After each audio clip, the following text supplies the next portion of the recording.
vont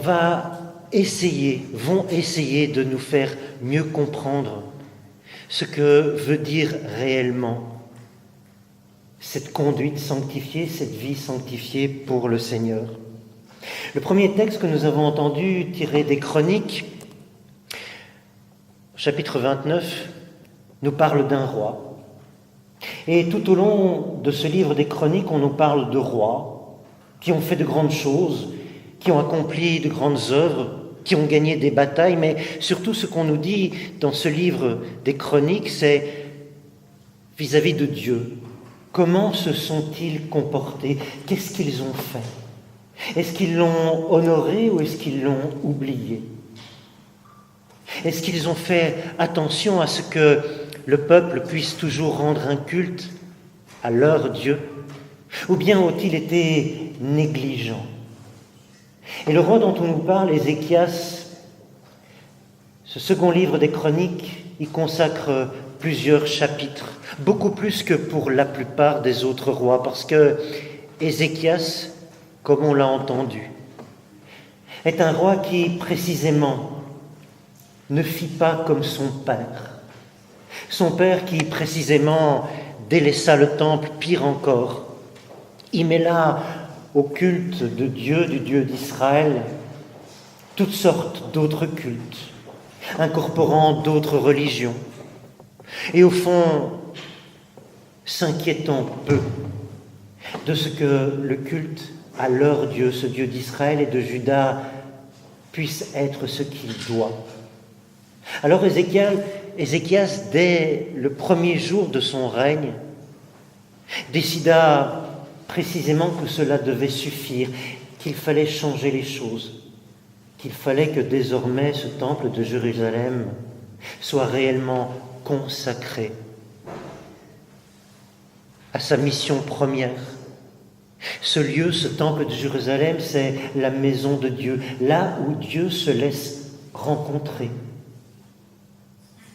Alors il convoque les autorités religieuses, les Lévites, les sacrificateurs, et leur dit « maintenant ».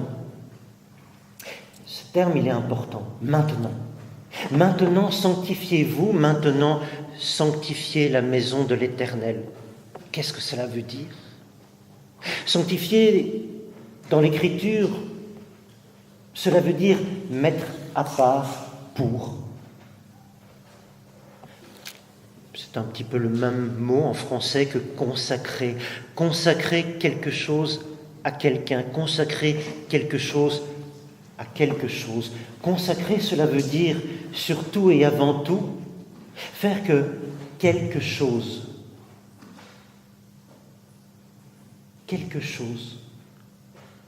soit consacré à, soit mis de côté pour.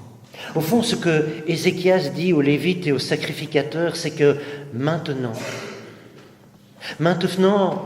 vous, Lévites, sacrificateurs, vous sanctifiez, vous devez vous sanctifier, vous devez faire que votre vie soit consacrée et consacrée pleinement, intimement, pleinement au Seigneur. Et que par ailleurs, ce temple de Jérusalem, cette maison de Dieu soit consacrée, mis de côté, mis à part pour cela, pour ce lieu, pour devenir et redevenir ce lieu de la rencontre avec Dieu. Et c'est ce que les Lévites et les sacrificateurs vont faire. Et désormais, à nouveau, les chapitres suivants vont nous parler du fait que cette vie religieuse va reprendre, qu'ils vont à nouveau pouvoir célébrer la Pâque, refaire des sacrifices, retrouver quelque chose dans leur vie qui soit réellement mis à part pour Dieu. Quelque chose qui ne soit pas comme les choses de tous les jours, quelque chose qui ne soit pas ambigu comme les choses de tous les jours, quelque chose qui ne soit pas partagé entre ceci et cela, comme notre vie si souvent l'est de tous les jours, mais quelque chose qui soit bien là, réservé, consacré, mis à côté pour le Seigneur. Et ça nous amène à notre dernier texte, la première épître de Pierre. Première épître de Pierre, là aussi où l'on parle de sanctification. Et ce qui nous est dit ici, c'est quoi? Quelque chose de très simple. Ne vous conformez pas à. On pourrait presque littéralement dire, ne vous conformez pas aux choses anciennes, ne vous conformez pas au monde, ne vous plaquez pas, ne plaquez pas votre vie, ne plaquez pas votre comportement, ne modelez pas votre vie et votre comportement sur ce qui est ancien, sur ce qui est autre. Modelez, conformez votre vie à ce que vous êtes réellement, à ce Dieu qui vous a appelé, ce Dieu qui est saint. Et dès lors, par conséquent, vous aussi. Ce Dieu qui est différent, ce Dieu qui est à part. Vous aussi, demain, soyez différents, soyez à part. Ça ne veut pas dire couper de tout, mais ça veut dire ne pas se modeler sur les habitudes, ne pas se modeler sur les habitudes de pensée, ne pas se modeler sur nos envies et nos désirs, mais être capable de modeler sa vie à partir de Dieu. Modeler sa vie, se conformer à Dieu, et non pas à ce que l'on a envie, à ce que l'on a besoin, à ce que les autres disent, à ce que les autres font, à ce que les autres pensent, à la manière dont ils vivent. Ne vous modelez pas sur cela. Ces deux textes nous amènent à mieux comprendre ce que veut dire la sanctification. Que notre vie soit consacrée, mis à part pour le Seigneur. Et c'est bien de cela dont il est question dans ce second texte que nous avons entendu, Matthieu.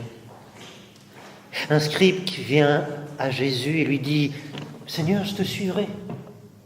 Qu'est-ce que ça veut dire, ça?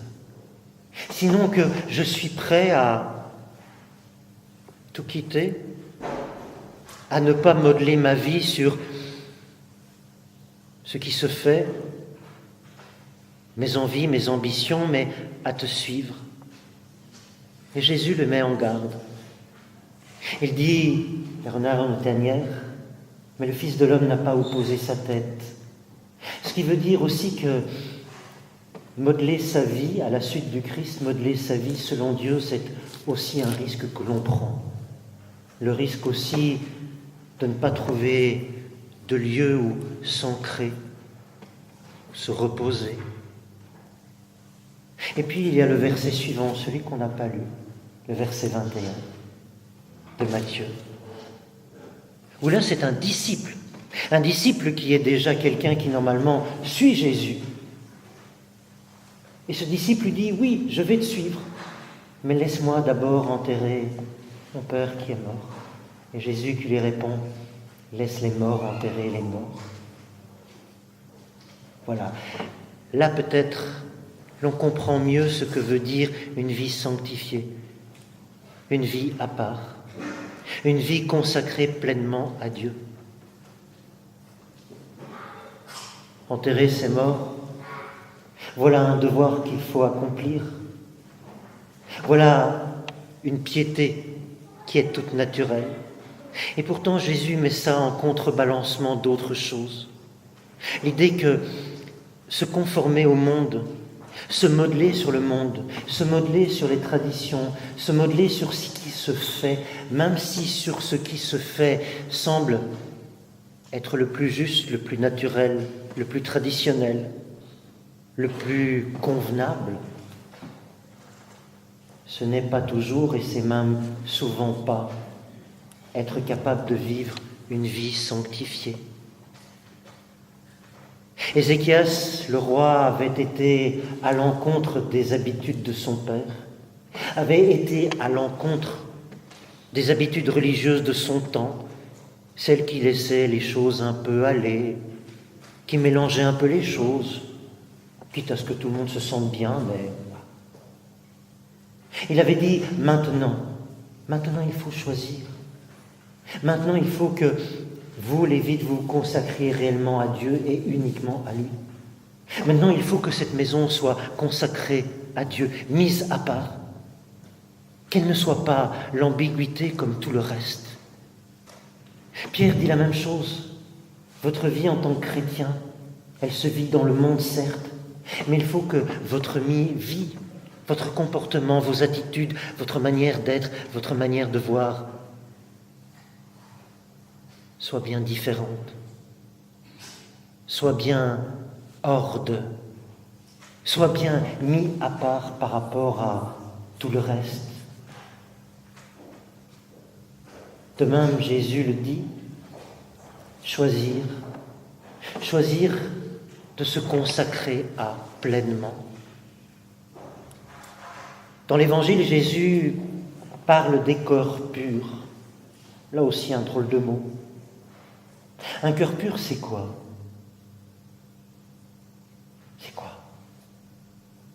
C'est quoi sinon précisément quelque chose qui n'est pas partagé, quelque chose qui n'est pas mélangé? La pureté, ce n'est pas une pureté morale, comme la sainteté, c'est pas être saint. Non. La pureté, c'est précisément si un cœur pur est dit heureux. Si celui qui a un cœur pur est dit heureux, c'est qu'il n'est pas partagé, coupé en deux. Il est pleinement ce qu'il est. La pureté du cœur, c'est comme de la chimie. Quelque chose de pur, c'est quelque chose qui n'est pas mélangé, qui n'est pas partagé, qui ne va pas d'un côté et de l'autre. C'est quelque chose qui est pleinement ce qu'il est, comme ça. Être consacré, c'est cela que ça veut dire. Être saint, parce qu'on a été appelé.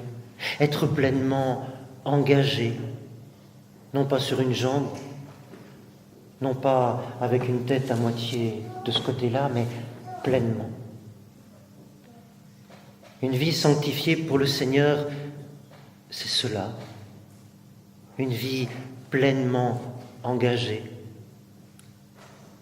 pleinement mise de côté pour le Seigneur.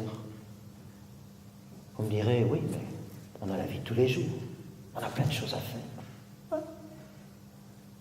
Mais en même temps, dans ce que nous faisons, dans ce que nous sommes, dans la vie de tous les jours, ce que nous faisons, ce que nous sommes, c'est toujours pour le Seigneur, quoi que nous fassions. Quel que soit là où nous allons, ce que nous faisons, c'est toujours pour le Seigneur, sans partage. C'est une vie sans doute difficile à vivre, nous qui sommes des êtres si partagés, si tirés d'un côté et de l'autre. Mais c'est précisément ce à quoi nous engagent les textes de ce midi. Cette capacité que nous avons à vivre nos vies pleinement pour Dieu, quoi que nous fassions, quoi que nous pensions, quoi que nous voyions, quoi que nous lisions, quoi que nous disions, dans notre vie de tous les jours, concrètement, simplement. Cette vie, que nous la vivions pour Dieu et pour Dieu seul, en reconnaissance pour lui de tout ce que nous avons reçu. Alors nous serons capables de vivre cette vie sanctifiée. Pierre, il nous le dit, celui qui vous a appelé est un Dieu saint, alors devenez saint. Devenez saint.